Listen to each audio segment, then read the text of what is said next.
Hi, good morning. பாப்பாக்கு இன்றைக்கி பிரேக்ஃபாஸ்ட்டுங்க. இது கத்திரிக்காய் குஜ்ஜு அண்ட் சாஃப்ட் இட்லி. கத்திரிக்காய் குஜ்ஜு குஜ்ஜுன்னு தான் சொல்லுவோம். கொத்துசுங்கிறாங்க, சிதம்பரம் கொத்துசுங்கிறாங்க. குஜ்ஜுன்னா தெலுங்குல இது சிந்தப்பண்டு குஜ்ஜுங்கிற மாதிரி, அது புளி திக்காக இருக்கிற கரைசல் தான் அது. ஓகே. அப்புறம் இது ஸ்நாக்ஸுக்கு இந்த இப்பி நூடுல்ஸு, ஹிப்பி பப்பினாவை.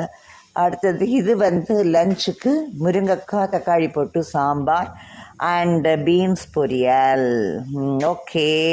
அப்புறம் ஒரு விஷயம் சொல்லணும், குழந்தைங்க பாப்பா இந்த இது கொண்டு போகிறா, இதை வீட்டில் கொடுத்தா நான் ஒரு நாள் டெஸ்ட் பண்ணி பார்க்குறேன்னு சொல்லி எப்பவும் வீட்டில் இதே மாதிரியே கொடுப்பேன் எடுத்து வச்சு.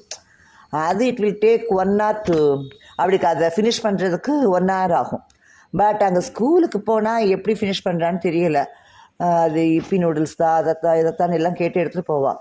ஆனால் குழந்தைங்க அவங்களுக்கு ஒன்று மட்டும் புரிய மாட்டேங்குது நம்ம சொல்கிறது. ஷேர் பண்ணி சாப்பிட்றலாம், பட் இந்த ஏஜ் 10 years இருக்கிறப்ப அவங்களுக்கு அலர்ஜிக்கு, எது அவங்களுக்கு இது சேராது என்னங்கிறது தெரியாது சில விஷயம்.